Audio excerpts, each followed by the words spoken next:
Morning students, today we are going to discuss about the critical evaluation of poverty alleviation programs.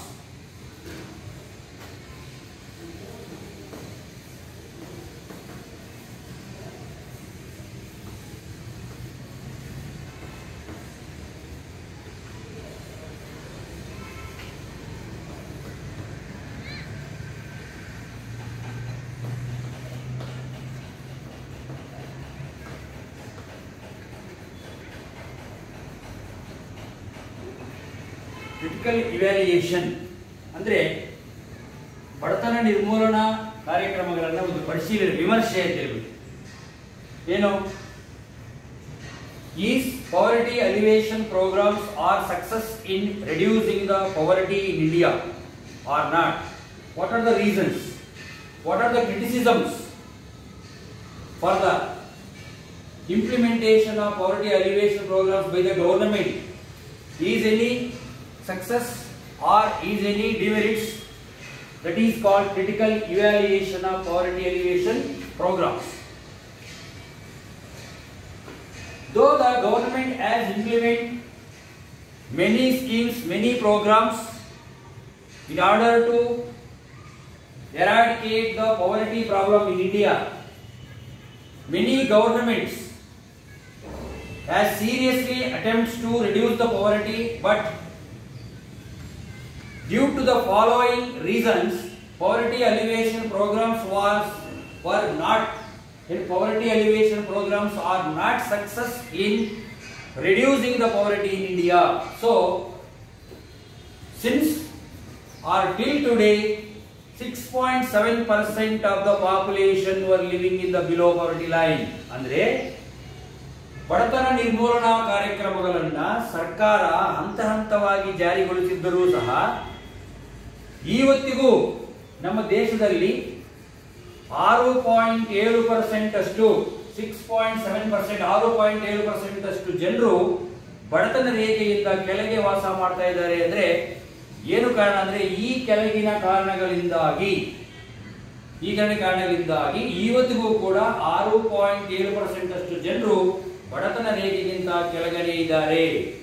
What are the reasons for not success of poverty alleviation programmes in reducing the poverty? They are first one, unequal distribution of income and wealth, unequal distribution of income and wealth, unequal distribution of land and other assets. In India, land and other assets, income and wealth are not properly distributed among the sections of the people, among the different categories of the people, among the people in the society. ಅಂದ್ರೆ ನಮ್ಮ ದೇಶದಲ್ಲಿ ಭೂಮಿ ಮತ್ತು ಆದಾಯ ಎಲ್ಲ ಜನರ ಮಧ್ಯೆ ಸಮಾನವಾಗಿ ಹಂಚಿಕೆ ಮಾಡಿಲ್ಲ. ಅಂದ್ರೆ in India, when you take into the example of our villages, some families having more land and some families having less land compared to their family members. Some families are not having land, even land. When this situation is continuous, how can we solve the problem of poverty? ಅಂದ್ರೆ ನಮ್ಮ ದೇಶದಲ್ಲಿ example ಆಗಿ ನಮ್ಮೂರನ್ನೇ ತಗೊಂಡ್ರು ಕೂಡ ನಮ್ಮೂರಲ್ಲಿ ಕೆಲವರಿಗೆ ಅವರ ಕುಟುಂಬಸ್ಥರನ್ನು ನೋಡಿದಾಗ ಅಗತ್ಯಕ್ಕಿಂತ ಹೆಚ್ಚಾಗಿ ಅವರಿಗೆ ಜಮೀನು ಇರ್ತದೆ, ಇನ್ನು ಕೆಲವರಿಗೆ ಜಮೀನು ಕಡಿಮೆ ಇರ್ತದೆ, ಇನ್ನು ಕೆಲವರಿಗೆ ಜಮೀನೇ ಇರೋದಿಲ್ಲ. ಇಂಥ ಪರಿಸ್ಥಿತಿ ಇದ್ದಾಗ ಬಡತನ ನಿರ್ಮೂಲನೆ ಮಾಡೋದು ಕಷ್ಟ ಆಗುತ್ತೆ. ಒಂದನೇ ರೀಸನ್ ನಂಬರ್ 1 ಅಂದ್ರೆ land and unequal distribution of land and other assets ಅಂತ. Next, non-poor are getting the benefits of poverty alleviation programs. Non-poor means rich people, middle class persons are getting the benefits of poverty alleviation programs.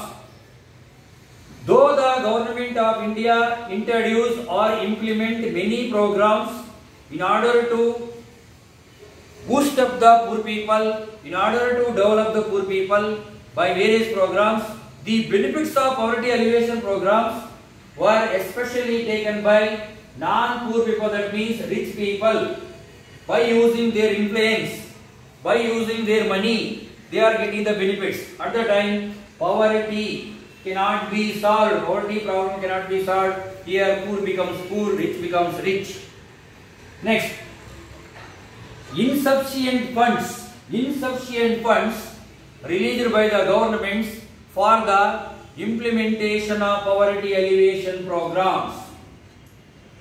Because there is a serious problem in India. Poverty is a serious problem in India, and there is a problem of rapid growth of population. In order to solve this kind of problem, most or large funds to be required for the effective implementation of poverty alleviation programs. But the government allocate the short funds or less funds in order to help the poor people, but it is insufficient. But they are insufficient to meet the poor people. So officials and those who bear the responsibility of implementing poverty alleviation programs were not interested to effective implementation of the schemes. ಅಂದ್ರೆ ಸರ್ಕಾರ ಬಡತನ ನಿರ್ಮೂಲನಾ ಕಾರ್ಯಕ್ರಮಗಳನ್ನು ಜಾರಿಗೊಳಿಸಲು ಬಿಡುಗಡೆ ಮಾಡುವ ಅನುದಾನ ಸಾಕಷ್ಟು ಪ್ರಮಾಣದಲ್ಲಿ ಇರುವುದಿಲ್ಲ, ಅಂದ್ರೆ ಕಡಿಮೆ ಇದೆ. ಆದ್ರೆ ನಮ್ಮ ದೇಶದಲ್ಲಿ ಬಡತನದ ಪ್ರಮಾಣ ಹೆಚ್ಚಾಗಿದೆ. ಅದಕ್ಕೋಸ್ಕರ ಸರ್ಕಾರ ರಿಲೀಸ್ ಮಾಡತಕ್ಕಂತ ಹಣ ಏನಾಗಿದೆ ಅಂದ್ರೆ ಕಡಿಮೆ ಇದೆ. ಯಾವಾಗ ಹಣ ಕಡಿಮೆ ಇದೆಯೋ ಆವಾಗ ಆ ಸ್ಕೀಮ್ಸ್ ಅನ್ನು ನಾವು ಸರಿಯಾಗಿ ಇಂಪ್ಲಿಮೆಂಟ್ ಮಾಡೋದಕ್ಕೆ ಆಗುವುದಿಲ್ಲ. ನೆಕ್ಸ್ಟ್, ನಾಲ್ಕನೇದು ಕರಪ್ಷನ್ ಅಂಡ್ ಫೇವರಿಸಂ ಅಂತ. Corruption and favouritism. The responsibility beared by the implementation of poverty alleviation programs, who are bearing the responsibility to implement the poverty alleviation programs, andre yaryar responsible? Bank officials, government officials, local bodies, etc. They are take the responsibility to implement the poverty alleviation programs in the rural and urban areas, but they are not sincerely implement these programs, especially to the poor people. They show the favorism to the rich persons. They are involving in the bribe. They are involving in the corruption. They are not finding real poor to give the benefits of poverty alleviation programs. This kind of nature should be available, or this kind of nature should be continuous. How can we solve the problem of poverty? Andre ಈ ಬಡತನ ನಿರ್ಮೂಲನಾ ಕಾರ್ಯಕ್ರಮಗಳನ್ನ ಪರಿಣಾಮಕಾರಿಯಾಗಿ ಜಾರಿಗೊಳಿಸತಕ್ಕಂತ ಜವಾಬ್ದಾರಿಯನ್ನು ಹೊಂದಿರತಕ್ಕಂತ ಒಂದು ಅಧಿಕಾರಿಗಳು ಅವರೇನಾಗಿದ್ದಾರೆ ಅಂದ್ರೆ ಫೇವರಿಸಂ ಅಂದ್ರೆ ಅವರಿಗೆ ಅನುಕೂಲ ಆಗಿರತಕ್ಕಂತವರಿಗೆ ಮತ್ತು ಶ್ರೀಮಂತರಿಗೆ ಮತ್ತು ಭ್ರಷ್ಟಾಚಾರದಲ್ಲಿ ತೊಡಗಿಸಿಕೊಂಡು ಈ ತರ ಮಾಡಿದಾಗ ಏನಾಗುತ್ತೆ ಅಂದ್ರೆ ನಿಜವಾದಂತಹ ಬಡವರಿಗೆ ಆ ಪ್ರೋಗ್ರಾಮ್ಸ್ ಹೋಗುವುದಿಲ್ಲ, ಆ ಪ್ರೋಗ್ರಾಮ್ ಬರ್ತಕ್ಕಂಥ ಬೆನಿಫಿಟ್ಸ್ ಹೋಗುವುದಿಲ್ಲ. ಈಗ ನೋಡಿ, ಪಂಚಾಯತ್ ಮಟ್ಟದಲ್ಲಿ ನಾವು ಒಂದು ಮನೆ ಹಾಕಿಸ್ಕೋಬೇಕಾದ್ರೆ ನಿಜವಾದಂತಹ ಮನೆ ಇದ್ದಿರ್ತಕ್ಕಂಥವ್ರಿಗೆ ಮನೆ ಹಾಕಲ್ಲ. ಆ ಪಂಚಾಯತ್ ಮೆಂಬರ್ ಯಾರು ಎಲ್ಲಿರ್ತಾರೆ ಅವ್ರಿಗೆ ಹಾಕ್ತಾರೆ. ಅವ್ರಿಗೆ ಎಲೆಕ್ಷನ್ ಅಲ್ಲಿ ಯಾರು ದುಡ್ಡು ಕೊಟ್ಟಿರ್ತಾರೆ, ಯಾರು ಹಿಂದೆ ಓಡಾಡ್ತಾರೆ ಅವ್ರಿಗೆ ಹಾಕ್ತಾರೆ. ಅಂದ್ರೆ ಏನು, ಈ ಪಂಚಾಯತಿಯಲ್ಲಿ ಮನೆಗೆ ಬರತಕ್ಕಂಥದ್ದು ಯಾರಿಗಿದೆ, ಮನೆ ಇದ್ದಿರ್ತಕ್ಕಂಥವ್ರು. In order to provide the shelter to the poor people, the government has implement one scheme, that is Indira Awas Yojana in 1985. Under this scheme, the government is providing free houses to the SCs and STs and below people who are living in below poverty line ಅಂತಿದೆ. ಎಷ್ಟು ಜನ ಇದನ್ನ follow ಮಾಡ್ತಾರೆ? ಇಂದಿರಾ ಆವಾಸ್ ಯೋಜನೆಯಲ್ಲಿ ಗ್ರಾಮ ಪಂಚಾಯತಿಗೆ 25 ಮನೆಗಳು ಬಂದಿದೆ ಅಂದ್ರೆ ಬಡವರಿಗೆ ಯಾರು ಮಾಡಲ್ಲ.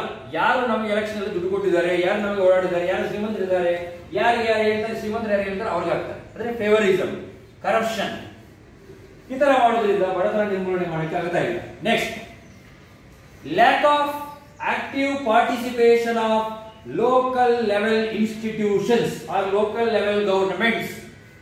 Lac of active participation of local level institutions or local level bodies or local level governments.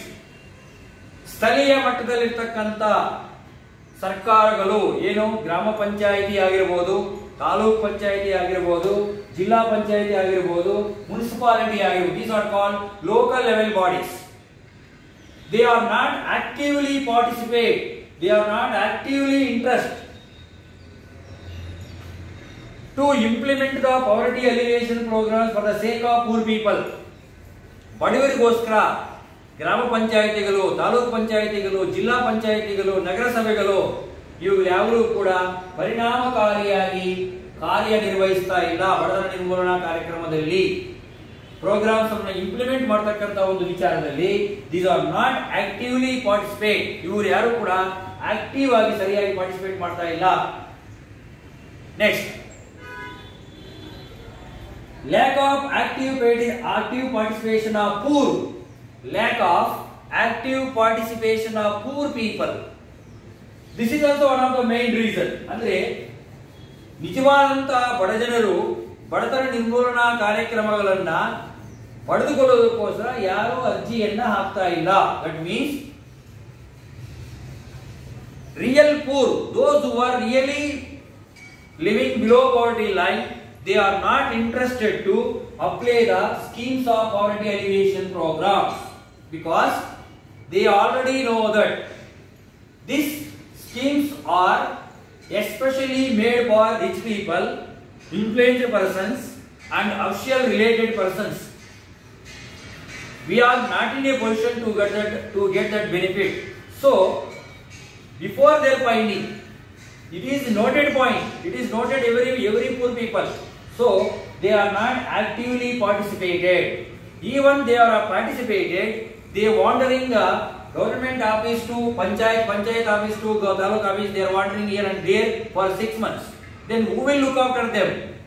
ಅಂದ್ರೆ ಒಂದು ವೇಳೆ ಏನಾದರೂ ಬಡವರು ಈ ಪಾವರ್ಟಿ ಅಲಿವೇಷನ್ ಪ್ರೋಗ್ರಾಮ್ಸ್ ಏನಾದರೂ ಪಾರ್ಟಿಸಿಪೇಟ್ ಮಾಡಿದ್ರೆ ತಾಲೂಕು ಆಫೀಸಿಂದ ಪಂಚಾಯತ್ ಆಫೀಸ್ಗೆ, ಪಂಚಾಯತ್ ಆಫೀಸಿಂದ ತಾಲೂಕು ಆಫೀಸ್ಗೆ, ಅಲ್ಲಿಂದ ಮನೆಗೆ ಓಡಾಡಬೇಕು. ಓಡಾಡಿಕೊಂಡು ಅವರು ಕೂಲಿ ಮಾಡಿರ್ತಕ್ಕಂಥ ನಾವನ್ನೆಲ್ಲ bus ಚಾರ್ಜಿಗೆ hotel ಇಡಬೇಕಾಗುತ್ತೆ.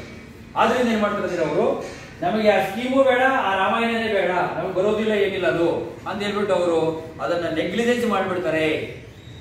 Due to these all